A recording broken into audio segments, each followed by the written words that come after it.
22 दिनों तक दुश्मन के कैद में रहने के बावजूद भी कैप्टन सौरभ कालिया और उनके साथियों ने अपने देश के खिलाफ दुश्मनों को एक शब्द तक नहीं बताया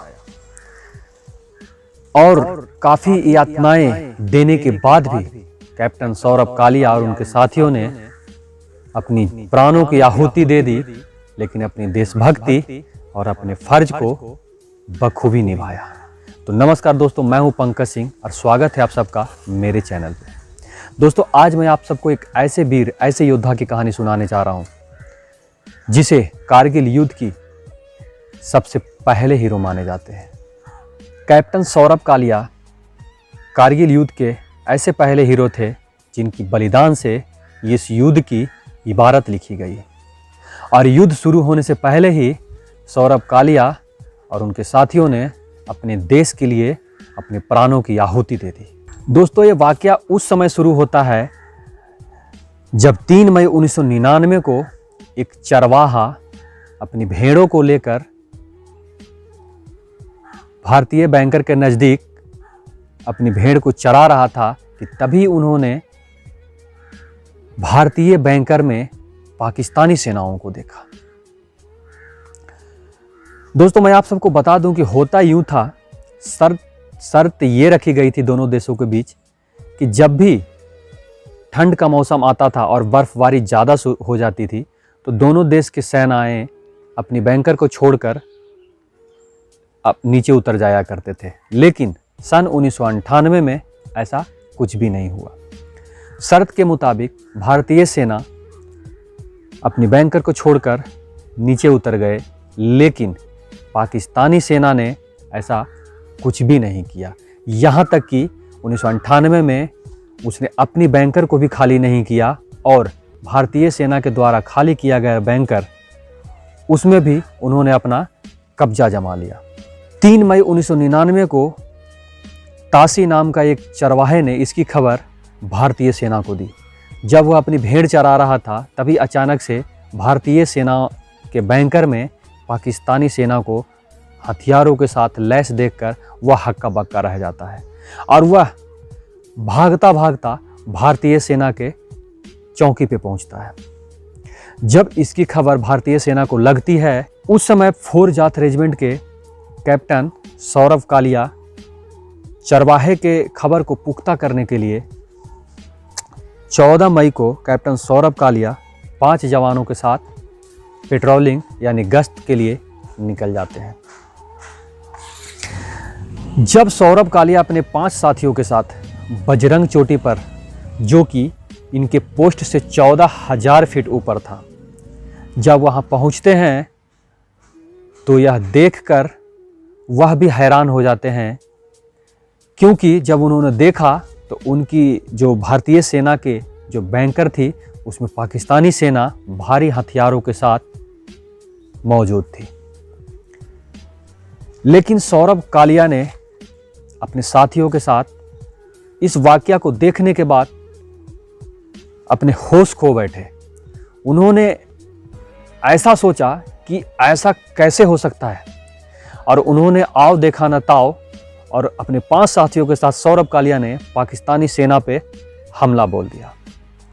पाकिस्तानी सेना तादाद में और हथियार में ज़्यादा होने के कारण सौरभ कालिया और उनके 5 साथियों को बंदी बना लेता है।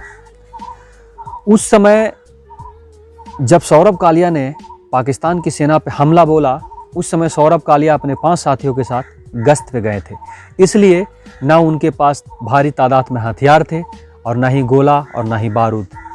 यहाँ तक कि उनके पास जवान भी सिर्फ गिनती के 5 थे और पाकिस्तानी सेना में भारी हथियारों से मुस्तैद पाकिस्तानी सेना गिनती में भी काफ़ी ज़्यादा थे और उनके पास हथियारें भी कई तरह के थी। बंदी बनाने के बाद पाकिस्तानियों ने अपनी कायरता को दिखाया और सौरभ कालिया और उनके 5 साथियों के साथ ऐसी यातनाएं दी उनको, ऐसी बर्बरता की जो शायद आज तक किसी युद्धबंदी के साथ नहीं हुआ। दोस्तों, जब उनकी लाश भारतीय सेना को सौंपी गई तो सौरभ कालिया और उनके साथियों के घर वाले भी उनकी लाश को पहचानने से इनकार कर दिया। और उनके सौरभ कालिया के भाई ने सिर्फ उनकी भावों को देखकर उनकी लाश को पहचान की। दोस्तों, जब उनकी लाश को भारतीय सेना को सौंपा गया तो ना उनकी आंखें थीं, ना उनके कान थे, यहाँ तक कि उनकी अंगुलियों से नाखून तक निकाल दिए गए और जगह जगह चेहरे को, शरीर को सिगरेट से जलाया गया था। यहाँ तक कि उनके गुप्त अंगों को भी काट दिया गया। इतना कुछ कायरता करने के बाद भी जब सौरभ कालिया और उनके साथियों ने अपने देश के खिलाफ उफ तक नहीं किया तो आखिरकार उन कायरों ने सौरभ कालिया और उनके साथियों को गोली से भून डाला। महज 22 साल के उम्र में सौरभ कालिया ने आर्मी ज्वाइन की थी। सौरभ कालिया उस समय महज 22 साल के थे। साल 1976 के 29 जून को अमृतसर के पंजाब में कैप्टन सौरभ कालिया का जन्म हुआ। उनके पिता का नाम डॉक्टर इनके कालिया था।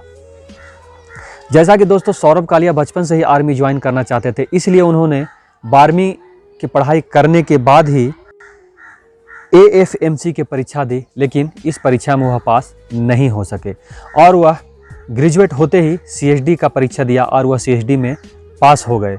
और IMA की ट्रेनिंग लेने के बाद 1999 में फरवरी में कारगिल में 4 जाट रेजिमेंट में उनकी पहली पोस्टिंग हुई। दोस्तों, ऐसा भी बताया जाता है कि जब सौरभ कालिया पहली पोस्टिंग गए तो अपनी माँ को एक ब्लैंक चेक देकर गए और उन्होंने साथ में यह भी कहा था कि माँ, मेरी सैलरी से तुम्हें जितनी ज़रूरत हो पैसे निकाल लेना। लेकिन उन्हें क्या पता था कि उनकी सैलरी से पहले उनका सब उनके घर पहुंचेगा। और हुआ कुछ ऐसा ही।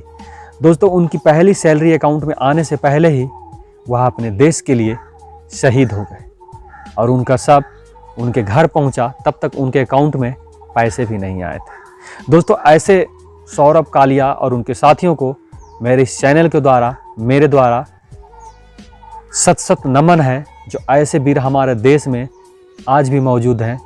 इन्हीं वीरों के चलते हमारा देश आज दुश्मनों से सुरक्षित है और हम अपने अपने घरों में सुरक्षित हैं, क्योंकि ऐसे ही वीर जवान अपनी परिवार, अपनी फैमिली, अपने बच्चों, अपने माँ बाप को छोड़कर अपनी ज़िंदगी की परवाह ना करते हुए हमारे देश की सरहदों की रक्षा कर रहे हैं। इसी के साथ मिलते हैं नेक्स्ट वीडियो में। तब तक के लिए जय हिंद, जय भारत।